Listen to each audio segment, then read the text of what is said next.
नमस्कार। आज हम ये बड़ी सुंदर वाणी ले रहे हैं। एक बंजारा मस्ती में गाए, मनवा मेरा थिरक थिरक जाए। कौन ये बंजारा और क्या गाता है जिसको सुनकर मेरा मनवा थिरक थिरक जाता है?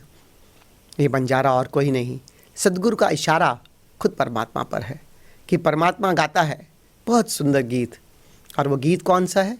वो गीत है ओंकार का, वो गीत है नाद का, वो गीत जो निरंतर गूंज रहा है इस पूरी सृष्टि में, सबके भीतर सबके बाहर सब जगह बस वो गीत ही गूंज रहा है। लेकिन क्या कभी हमने उस गीत को सुना? क्या हम उस गीत को जानते हैं? क्या हम गीत को पहचानते हैं? इस पहली पंक्ति से ही अपने भीतर प्रश्न उठा दो कि कौन से गीत की बात करते हैं। कौन सा गीत जो परमात्मा गा रहा है, जिसको सुनकर कहते हैं मनवा मेरा थिरक थिरक जाए। कहते हैं कि कौन से गीत को थिरक थिरक कर जाएगा, मेरा मन थिरक थिरक हो जाएगा। इस गीत को जानो, इस गीत को खोजो कि कहाँ है ये गीत जो परमात्मा निरंतर गा रहा है। और फिर तब जाकर ये पहली पंक्ति का अर्थ समझ आएगा। एक बंजारा मस्ती में गाए, मनवा मेरा थिरक थिरक जाए। इश्क का प्याला ऐसा पिलाए, पाँव मेरा बहक बहक जाए।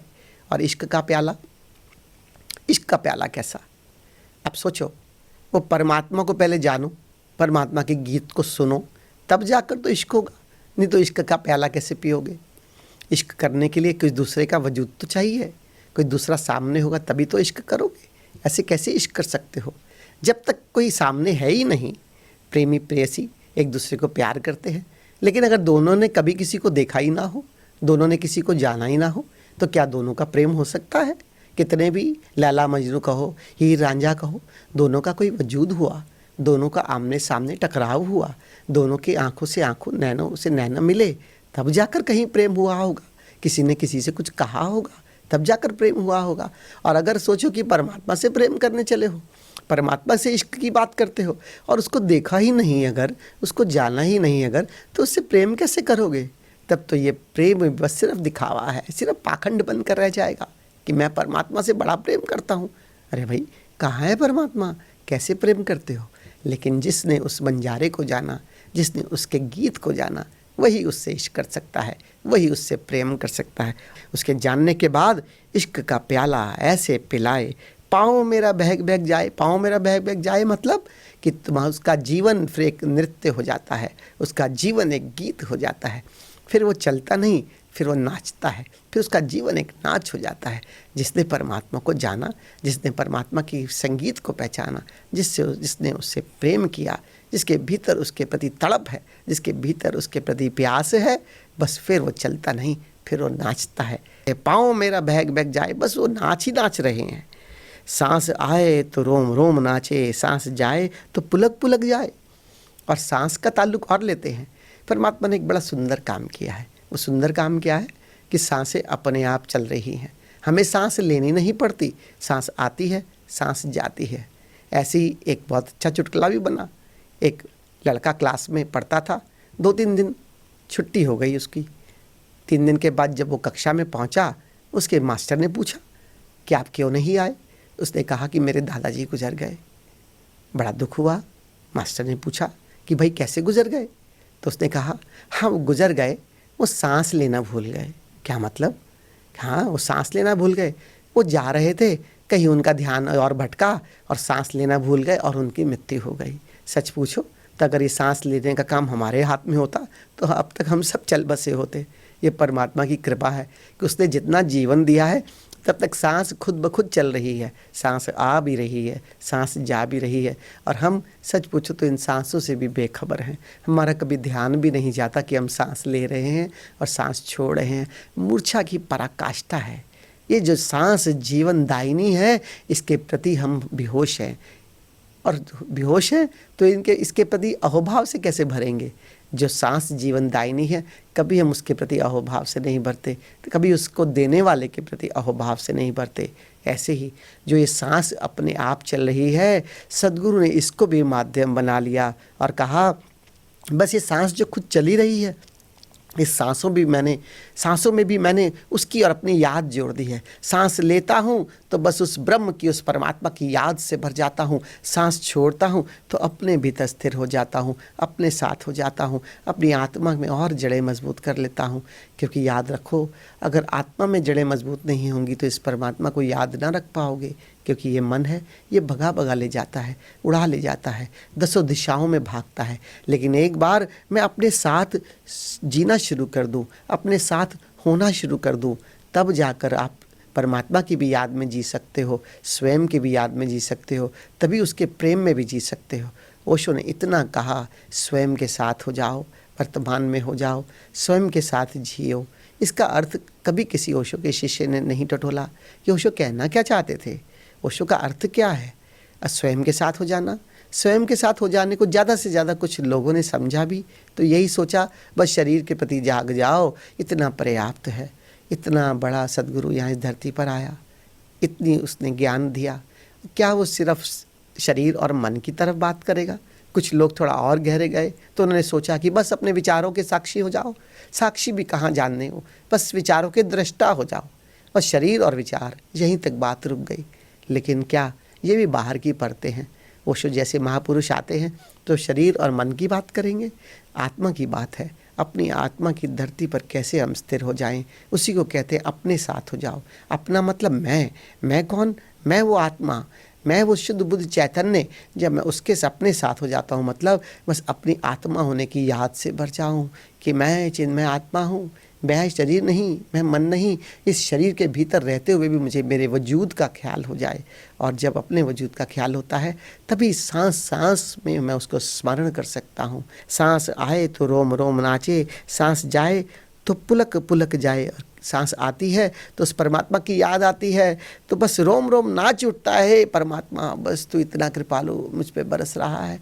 और साएं तो बन पुलक पुलक जाए, क्योंकि अपने भीतर इतनी संतुष्टि महसूस करता हूँ, आत्मा के तल पर इतनी पूर्णता महसूस करता हूँ कि बस आनंद ही आनंद भीतर अनुभव में आने लगता है।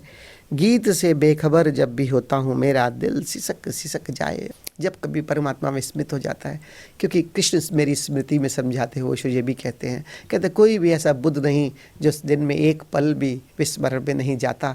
और कहते हैं कोई भी ऐसा संसारी नहीं जो जीवन दिन में एक पल होश में नहीं जीता। तो ऐसे विस्मरण तो होता चला जाता है, हर एक के जीवन में विस्मरण होता है। समय कुछ कम कुछ ज़्यादा, इतना ही भेद है। संसारी ज़्यादातर विस्मरण में जीता है, संत ज़्यादातर स्मरण में जीता है, भेद सिर्फ इतना है। लेकिन संत के जीवन में भी कुछ विस्मरण के क्षण आते हैं और एक संसारी के जीवन में भी कुछ स्मरण के क्षण आ जाते हैं। ऐसे ही कि जब मुझे संसार के कामों में मैं थोड़ा सा भी विस्मरण में चला जाता हूँ, तब मैं अंदर सिसक सिसक जाता हूँ। बहुत पीड़ा हो जाती है कि ए परमात्मा, इतने पल बस मैं तेरी याद के बिना जी पाया। सच पूछो तो वो जीवन जीवन नहीं, मौत है। ऐसा ही किसी शायर ने कहा, खाली जो गुजरे एक नफस मौत है, ज़िंदगी नहीं। तेरी याद के बिना जीती हुई एक भी जो एक सांस है वो मौत देती है, वो जीवन देने वाली नहीं। और तेरी याद से आई हुई हर सांस मेरे जीवनदायिनी है। बस ऐसे ही रोम रोम से सांस लेता हूँ तो उस परमात्मा को अनुभव करता हूँ। सांस छोड़ता हूँ तो अपने भीतर मस्त हो जाता हूँ। और जब कभी गीत से बेखबर हो जाता हूँ तो भीतर एक पीड़ा जाग पड़ती है।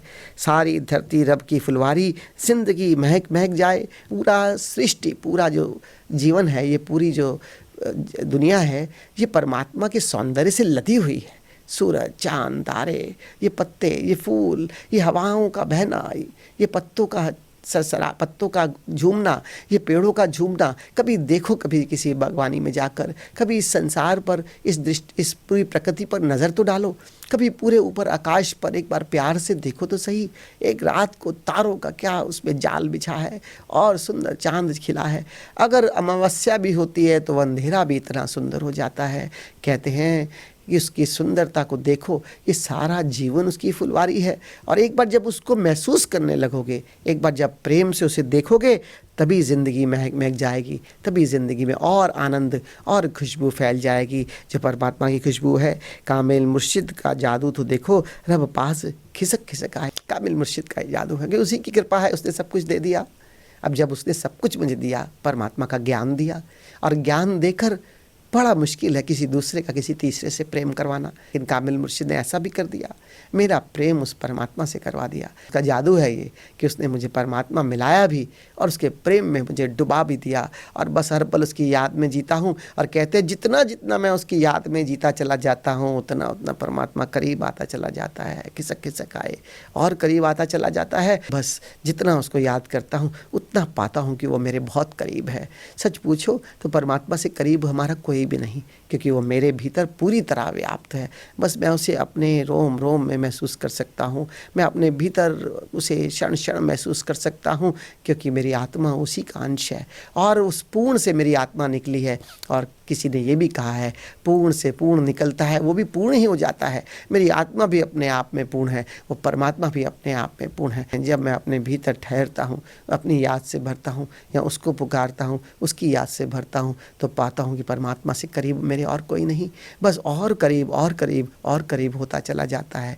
आमिर मुर्शिद का जादू तो देखो, रब पास खिसक खिसक आए, वो खिसकता आता है, वो खिसकता आता है कि वो मेरे भीतर पूरी तरह से व्याप्त है, मेरे भीतर वो जीता है, मैं उसमें जीता हूँ और दोनों में अब कोई भेद नहीं। जो तू और मैं, अब सच पूछो कि मैं तू और मैं के भेद से भी मैं पार हो गया, बस होना मात्र, इसी में उसका भी होना है, इसी में मेरा भी होना है, और दोनों एक ही है। वो एक ही सत्ता है जो इस पूरे सृष्टि में व्याप्त है, और वो सत्ता है उस परमात्मा की, उससे करीब कुछ नहीं, उसके करीब कुछ नहीं, उससे करीब कुछ नहीं। धन्यवाद।